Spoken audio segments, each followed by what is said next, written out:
নমস্কার বন্ধুরা, বাংলার ইনভেস্টর ইউটিউব চ্যানেলে আপনাদের সকলকে স্বাগত জানাই। তো চ্যানেলে প্রথমবার এসে থাকলে চ্যানেলটা অবশ্যই সাবস্ক্রাইব করে রাখবেন। তো চলুন এই ভিডিওটা শুরু করা যাক। তো আজকের দিনে বাজারে একটা বড়সড় পতন দেখা গেছে। যদি পয়েন্টের দিক থেকে বলি, এই বিএসসি সেন্সেক্স এটা প্রায় 800 পয়েন্টের কাছাকাছি পড়া, এবং এরই সঙ্গে সঙ্গে এই যে নিফটি 50 এটাই 263 পয়েন্টের কাছাকাছি পড়ে গেছে। এবং তারই সঙ্গে সঙ্গে আমাদের যে ইনভেস্টমেন্ট পোর্টফোলিও রয়েছে তারও কিন্তু হাল আজকের দিনে খুবই খারাপ হয়েছে। তো যদি বিভিন্ন ব্রডার ইন্ডেক্সেস গুলো দেখি, তো নিফটি 50 এটা তো না হয় 1%-এর কাছাকাছি পড়েছে, কিন্তু এর পরের যে বড় ইন্ডেক্সেসটা রয়েছে এই নেক্সট 50 দেখতে পাচ্ছেন 2%-এর উপরে পড়ে গেছে। তারপরে নিফটি ব্যাংক ডাউন হয়েছে, ফাইন্যান্সিয়াল সার্ভিস এটাও ডাউন, এই মিড ক্যাপ সিলেক্ট 2% পড়ে গেছে। তারপরে নিফটি 100, 200, 500, এই মিড ক্যাপ 50, 100, এই স্মল ক্যাপ 50, স্মল ক্যাপ 100 সবেতেই কিন্তু বড় বড় পতন আজকের দিনে দেখা গেছে। এবং যে ওভারঅল মার্কেট ব্রেথ সেটাও খুব খারাপ ছিল। তো এই 3247 খানা স্টক যেগুলো এনএসসি-তে ট্রেড করেছে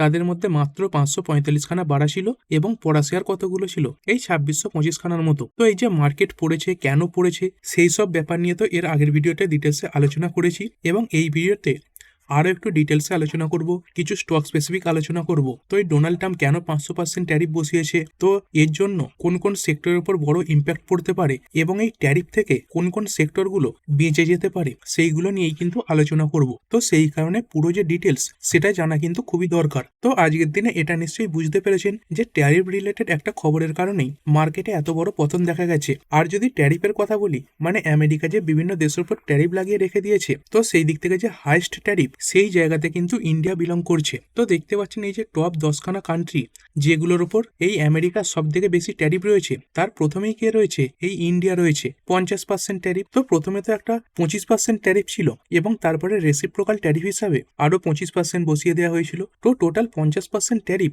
এই ইন্ডিয়ার উপর কিন্তু লাগু রয়েছে। তারপরে এই ব্রাজিল রয়েছে 50%, তারপরে এই সিরিয়া দেখতে পাচ্ছেন 41%, লাওস রয়েছে 40%, মায়ানমার, সুইজারল্যান্ড এইগুলো সব পরে পরে রয়েছে। তো বলতে কি চাইছি যে ইন্ডিয়ার ওপরেই আমেরিকার কিন্তু সব থেকে বেশি ট্যারিফ রয়েছে। এবং তারই সঙ্গে সঙ্গে আজকের দিনে এই ডোনাল্ড ট্রাম্পের তরফ থেকে একটা বিল কিন্তু পাস হয়ে গেছে, আর এটা কিন্তু পুরোপুরি অফিসিয়াল নিউজ। তো এই বিলে কি বলা হয়েছে, তো দেখতে পাচ্ছেন এই বিলের নাম কি, এই বিলটার নাম হচ্ছে রাশিয়া স্যাংশন বিল। তো এর মানেটা কি চলুন দেখে নিই। তো দেখতে পাচ্ছেন bill threatening 500% tariff on India for Russia oil trade gets term nod, মানে ট্রাম্পের তরফ থেকে ছাড়পত্র পেয়ে গেছে এই 500% ট্যারিফের ব্যাপারটা। তো এই 500% ট্যারিফ কাদের ওপর, যেই সমস্ত দেশ এই রাশিয়ার তরফ থেকে ক্রুড অয়েল কেনে, মানে এটা কিন্তু শুধুমাত্র এই ইন্ডিয়ার জন্য নয়। তো যদি এই বিল পাস হয় তাহলে 500% ট্যারিফ বসে যাবে। তো এই ডোনাল্ড ট্রাম্প কি বলছে, মানে কি কারণে এই 500% ট্যারিফ, তো দেখতে পাচ্ছেন এই যে বিভিন্ন দেশগুলো রাশিয়ার থেকে ক্রুড অয়েল কিনছে, সেটা কিসে সাহায্য করছে, দেখতে পাচ্ছেন fuel Russian president Vladimir Putin war machine, মানে রাশিয়াকে যুদ্ধ করতে সাহায্য করছে। তো সেই কারণের জন্যই এরকম একটা বিল পাস হয়েছে। দেখতে পাচ্ছেন Donald Trump has green lit the bipartisan Russia sanction bill which could be used to penalized Moscow trading partner, মানে যারা এই রাশিয়ার সঙ্গে ট্রেড করে, বিশেষ করে ক্রুড অয়েলের সঙ্গে ব্যবসা করে। তো কোন কোন দেশ রয়েছে, যেমন ইন্ডিয়া রয়েছে দেখতে পাচ্ছেন, তার সঙ্গে সঙ্গে চায়না রয়েছে এবং ব্রাজিল রয়েছে। তো কি কি জিনিস কেনার উপরে এই ট্যারিফ, দেখতে পাচ্ছেন এই রাশিয়ান অয়েল, তার সঙ্গে সঙ্গে রাশিয়ান গ্যাস রয়েছে, ইউরেনিয়াম রয়েছে, এবং আরো যে অন্যান্য এক্সপোর্ট গুলো রয়েছে সেগুলোর উপরে। তো এই ট্যারিফ বসিয়ে দিলে কি হবে, এই দেশগুলো বাধ্য হয়ে রাশিয়ার সঙ্গে ট্রেডের যে সম্পর্ক সেটা প্রায় বন্ধ করবে, এবং যার কারণে রাশিয়ার যে মিলিটারিদের এক্সপেন্সেস সেইগুলো কিন্তু আর হয়তো যোগানো যাবে না। তো সেই কারণের জন্যই কিন্তু এই 500% যে ট্যারিফের ব্যাপারটা সেটা আনা হয়েছে। তো এটাই সবে এই ট্রাম্পের থেকে ছাড়পত্র পেয়েছে, এরপরে সেনেট এইখানে ভোট হবে, এবং এই ভোটের যে তারিখটা এটা দেখতে পাচ্ছেন, এটা কিন্তু অনেকদিন দেরিও নেই, এটা কবে রয়েছে, এই জানুয়ারির 12 তারিখেই রয়েছে। এবং তারপরে হাউসের অ্যাপ্রুভাল পাবে, এবং তারপরে এই ট্রাম্পের সিগনেচার পেয়ে গেলেই এই যে বিল সেটা কিন্তু অফিসিয়ালি পাস হয়ে যাবে। তো যদি সেই লিস্ট দেখি যে সমস্ত দেশ রাশিয়ার থেকে বেশি ক্রুড অয়েল কেনে, তো সেখানে কারা কারা রয়েছে, তো প্রথমে দেখতে পাচ্ছেন চায়না রয়েছে। চায়না কত পার্সেন্ট কেনে, মানে রাশিয়া যে ক্রুড অয়েল উৎপাদন করে তার এই 47% চায়না কিনে নেয়। এবং তারপরে দেখতে পাচ্ছেন আমাদের নাম রয়েছে ইন্ডিয়া, এই 38%, এবং তারপরের যে দেশগুলো রয়েছে তাদের পার্সেন্টেজ কম, এই তুর্কি রয়েছে 6%, এবং ইউরোপিয়ান ইউনিয়ন এরা কত, এরাও 6% কেনে। তো ডোনাল্ড ট্রাম্পকে এই প্রশ্ন করা হয়েছিল যে এই ট্যারিফ শুধুমাত্র কেন চায়না, ইন্ডিয়া, ব্রাজিল এদের জন্য, এই যে ইউরোপিয়ান ইউনিয়ন এরাও তো কিনছে, এদের ওপর কেন নয়। তো সেখানে একথাও বলা হয়েছে যে চায়না এবং ইন্ডিয়া এরা কিন্তু বেশি পরিমাণে এই ক্রুড অয়েল কেনে। তো দেখুন এই ব্যাপারটা, এখানে যে চায়না দেখতে পাচ্ছেন 47% কিনছে, তার থেকেও কিন্তু আমাদের চিন্তার ব্যাপারটা বেশি। তো আমরা কত কিনি, 38%। তো কেন বলছি, কারণ এই যে চায়না এদের কাছে এমন কিছু জিনিস রয়েছে যেগুলো না পেলে আমেরিকা প্রবলেমে পড়বে, যেমন এই রেয়ার আর্থ মেটেরিয়াল রয়েছে। সেই দিক থেকে দেখতে গেলে কিন্তু আমাদের কাছে এমন কিছু জিনিস নেই যেটা না পেলে আমেরিকা চলবে না। তো এটা তো একটা বড় প্রবলেম, মানে ইন্ডিয়া কোনোভাবেই এই যে আমেরিকা সেটাকে কিন্তু পেঁচে ফেলতে পারবে না। এবং ইন্ডিয়া রিসেন্টলি কিন্তু এই রাশিয়ার তরফ থেকে ক্রুড অয়েল কেনা বাড়িয়েছে। এই চায়না তো আগের মতোই এই ক্রুড অয়েল কিনছে। তো যদি ইন্ডিয়ার কথাই বলি, তো এই ইন্ডিয়া কবে থেকে ক্রুড অয়েল কেনা বাড়িয়েছে, তো দেখতে পাচ্ছেন এই 2021 সালের পর থেকে, বিশেষ করে এই রাশিয়া এবং ইউক্রেন এই দুটো দেশের যুদ্ধ শুরু হওয়ার পর থেকেই এই ইন্ডিয়া কিন্তু রাশিয়ার তরফ থেকে ক্রুড অয়েল কেনা বাড়িয়েছে। তো দেখতে পাচ্ছেন এই 2020 সালে কত ছিল, এই 1.5%-এর কাছাকাছি, তারপরে 2021 হলো 2% এবং তারপরে সাডেন জাম্প কিন্তু দেখা গেল। তো দেখতে পাচ্ছেন 2022 13.1% থেকে 22%। তো কেন এরকম ইন্ডিয়া এইখান থেকে তেল কেনা বাড়িয়ে দিল রাশিয়া থেকে? তো দেখতে পাচ্ছেন এই ডিসকাউন্টেড উরালস ক্রুড, মানে রাশিয়ার তরফ থেকে অনেক ডিসকাউন্টে কিন্তু আমরা ক্রুড অয়েল পাচ্ছিলাম। তারপরে সেটা 2023-এ আরো বাড়লো, 36 থেকে 42% হয়ে গেল। 2024 এবং 2025 এইখানেও কিন্তু সেই 35 থেকে 40%-এর মধ্যেই রয়েছে। মানে আমরা কিন্তু এই গত 4 থেকে 5 বছরের মধ্যে অনেক পরিমাণে ক্রুড অয়েল রাশিয়ার থেকে কিনছি। এবং তারপরে ডোনাল্ড ট্রাম্প এই ট্যারিফ নিয়ে বিভিন্নভাবে চাপ দেওয়াতে আমরা কিছু ক্রুড অয়েল কেনা কমিয়েওছি। এবং তা সত্ত্বেও দেখতে পাচ্ছেন এই ইন্ডিয়া যবে থেকে এই রাশিয়ার থেকে ক্রুড অয়েল কেনা শুরু করেছে তবে থেকে ইন্ডিয়া, এটা দেখতে পাচ্ছেন জানুয়ারি 6-এর রিপোর্ট, প্রায় 144 বিলিয়ন ইউরোর, মানে এই টাকার পরিমাণের যে ক্রুড অয়েল সেটাই রাশিয়ার থেকে আমদানি করেছে। তো যদি আমাদের ইন্ডিয়ান টাকার হিসেবে দেখি তাহলে কিন্তু প্রায় 15 লাখ কোটির কাছাকাছি মূল্যের ক্রুড অয়েল আমরা শুধুমাত্র এই রাশিয়ার থেকেই আমদানি করেছি। তো দেখতে পাচ্ছেন 144 বিলিয়ন যে ইউরো রয়েছে, এই 1.5 লাখ কোটির কিছুটা বেশি কিন্তু হচ্ছে এই ইন্ডিয়ান রুপিতে। কিন্তু তারপরে এই ট্যারিফের চাপের কারণে কিছুটা তেল আমদানি কিন্তু কমাতে হয়েছে। দেখতে পাচ্ছেন এই অক্টোবর 23-এর খবর, এই India crude import cost goes up, মানে ইন্ডিয়ার যে ক্রুড ইম্পোর্টের খরচটা সেটা বেড়ে গেছে। কি কারণে? কারণ share of Russian oil decline, মানে আমরা এই রাশিয়ার তরফ থেকে ক্রুড অয়েল কেনা কমিয়েছিলাম এবং যে অল্টারনেটিভ যেগুলো আমরা আমদানি করছিলাম সেগুলোর দাম কিন্তু এক্সপেন্সিভ বা বেশি। তো এই রাশিয়া এরা কত পরিমাণে ছাড় দিত, তো চলুন সেটাও দেখে নিই। তো এই কোটাক এরা একটা এস্টিমেট দিয়েছে এবং এই ফাইন্যান্সিয়াল ইয়ার 2025-এর কথা যদি বলি, তো দেখতে পাচ্ছেন এই ফাইন্যান্সিয়াল ইয়ার 2025-এ এই রাশিয়া এক একটা ব্যারেল পিছু প্রায় $2.5 কাছাকাছি ডিসকাউন্ট দিত।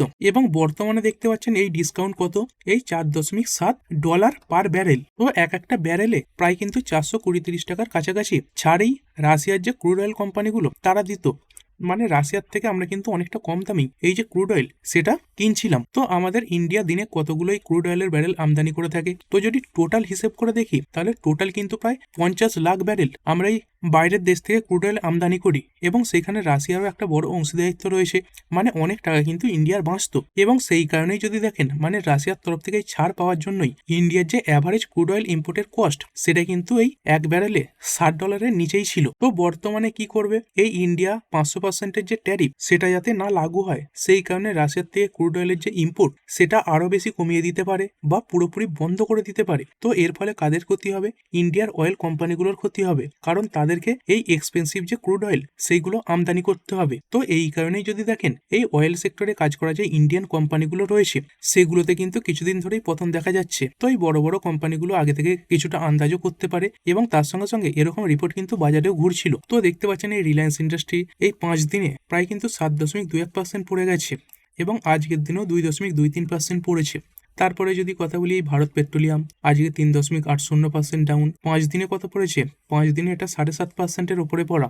এবং এই ধরনের যে কোম্পানিগুলো যেমন HPCL 5.5% আজকের দিনে পড়েছে এবং 5 দিনে প্রায় 10%-এর কাছাকাছি ডাউন। তারপরে ইন্ডিয়ান অয়েল কর্পোরেশন আজকে 4%-এর কাছাকাছি পড়েছে এবং 5 দিনে 6.22% কিন্তু পড়েছে। এবং এইগুলো যে এত বেশি পড়ছে এক সপ্তাহ ধরে, এর পেছনে আরো কিছু কারণ রয়েছে, তো সেটা শেষের দিকে আলোচনা করছি। তারপরে যদি কথা বলি টেক্সটাইল সেক্টরে কাজ করা কোম্পানিগুলোতে পতন এসেছে। তো কোন কোন কোম্পানি রয়েছে, তো যদি কিছু কোম্পানি দেখে নিই, যেমন এই গোকুলদাস এক্সপোর্ট রয়েছে, দেখতে পাচ্ছেন 8%-এর কাছাকাছি কিন্তু পড়ে গেছে এবং এতে যে ভলিউম সেটাও কিন্তু অনেকটা বেড়েছে। তো যদি দেখেন অ্যাভারেজ ভলিউম এটা কিরকম ছিল, দেখতে পাচ্ছেন এই 4,32,000, 6,50,000, 3,24,000 এরকম। আর আজকের দিনে কত ভলিউম ট্রেড হয়ে গেছে, আজকের দিনে 38,72,446 ভলিউম কিন্তু ট্রেড হয়েছে। মানে হেভি সেলিং কিন্তু এই শেয়ারে চলেছে। এবং এই সেক্টরে আরো অনেক কোম্পানি রয়েছে, যেমন এই KPR মিলস 4%-এর কাছাকাছি পড়া, তারপরে ওয়েলস্পুন লিভিং 2.82% পড়েছে এবং বর্ধমান টেক্সটাইল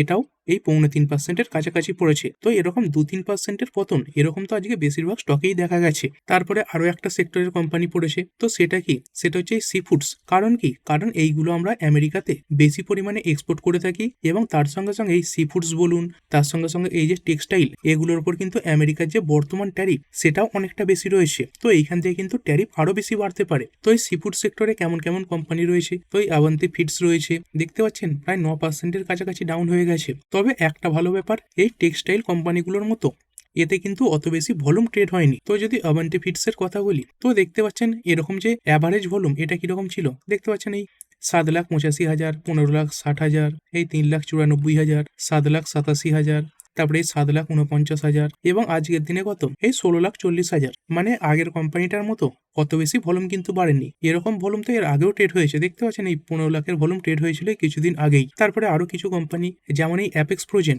এটা 8% পড়েছে। তো এরও যদি ভলিউমের কথা বলি, তো এখানে কেমন ভলিউম ট্রেড হয়েছে, তো এতে এমনি এরকমই ভলিউম ট্রেড হতো, এই 9 লাখ, তারপরে 7 লাখ, তারপরে 11 লাখের উপরে, 4 লাখ, 2 লাখ এবং আজকের দিনে এই 5,91,000 ভলিউম ট্রেড হয়েছে। তো অল্প ভলিউমের সঙ্গে এই স্টকগুলো কিন্তু পড়েছে। তো এইগুলোতে কিন্তু একটু ভালো খবরেও রিকভারি সম্ভব আছে। তারপরে যদি আরো একটা কোম্পানির কথা বলি, এই যে পাল গ্লোবাল ইন্ডাস্ট্রি লিমিটেড রয়েছে, এটা 8.39% পড়েছে। তো এই কোম্পানিটা কোন সেক্টরে কাজ করে থাকে, তো যদি কথা বলি, এই কোম্পানিটা দেখতে পাচ্ছেন কি করে, এই গার্মেন্ট এক্সপোর্টার, মানে বিভিন্ন যে জামা কাপড় সেগুলো কিন্তু এক্সপোর্ট করে থাকে। তো বিভিন্ন জায়গা থেকে ইন্ডিয়ার মধ্যেই এরা এই যে গার্মেন্টস সেইগুলো সংগ্রহ করে, ম্যানুফ্যাকচার করে এবং সেইগুলোকে বিক্রি করে। তো এর যে ক্লায়েন্ট সেগুলো দেখতে পাচ্ছেন বেশিরভাগই কিন্তু আমেরিকান কোম্পানি দেখতে পাবেন, এই ওয়ালমার্ট, তারপরে টার্গেট, প্রিমার্ক, মুজি রয়েছে, স্যামস ক্লাব, তারপরে যে হাই ফ্যাশন স্পেশালিটি ডিজাইনার কারাই, টমি হিলফিগার, কেলভিন ক্লেন রয়েছে, Gap, Old Navy, Ann Taylor, এইগুলো কিন্তু দেখা যাচ্ছে। তো এই জামা কাপড় সংক্রান্ত স্টক,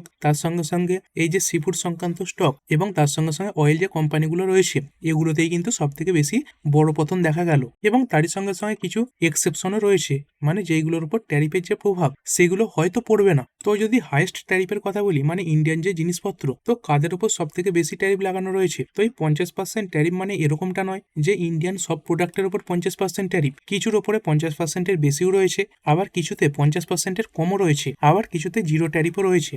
তো সব থেকে বেশি ট্যারিফ কিসের উপরে, এই ডেয়ারি প্রোডাক্টস এর উপরে, এই 81.46%। তো এর উপরে কেন এত বেশি ট্যারিফ বসিয়েছে, কারণ আমেরিকাতে এই যে ডেয়ারি প্রোডাক্ট সেটা কিন্তু একদম অ্যাভেলেবেল। তারপরে দেখতে পাচ্ছেন এই মেরিন প্রোডাক্টস 58.26%, মানে সমুদ্রজাত যে দ্রব্যগুলো। তো কেন এগুলোতে বেশি ট্যারিফ বসিয়েছে, হয় এই জিনিসগুলো আমেরিকার কাছে রয়েছে, না হলে আমেরিকার কাছে অন্য কোনো সোর্স রয়েছে যেখান থেকে আমেরিকা এই জিনিসগুলো সংগ্রহ করে নিতে পারবে। তারপরে টেক্সটাইল অ্যান্ড অ্যাপারেল এর উপর কত, 50 থেকে 63.9%। তো বিভিন্ন ভ্যারাইটি থাকে, সেরকম বিভিন্ন ভ্যারাইটির ওপর এই 50 থেকে 63%-এর মধ্যে কিন্তু এরকম ট্যারিফ বসে। তারপরে লেদার অ্যান্ড ফুটওয়্যার, এইখানে এই 50 থেকে 54.5% ট্যারিফ। এগ্রিকালচার প্রোডাক্ট এইখানে কত, এই 50 থেকে 50.5%। তারপরে অটো পার্টস এবং কম্পোনেন্টস এইখানেই 50% রয়েছে। তারপরে জেমস অ্যান্ড জুয়েলারি এইখানে 50% ট্যারিফ। ইন্ডাস্ট্রিয়াল গুডস এইখানে কত, 30% থেকে 37%। আর এর আগেও ডোনাল্ড ট্রাম্প কিছু সেক্টরের জন্য ছাড় দিয়েছিলেন, তো সেইগুলো কোনগুলো, দেখতে পাচ্ছেন ফার্মাসিউটিক্যালস।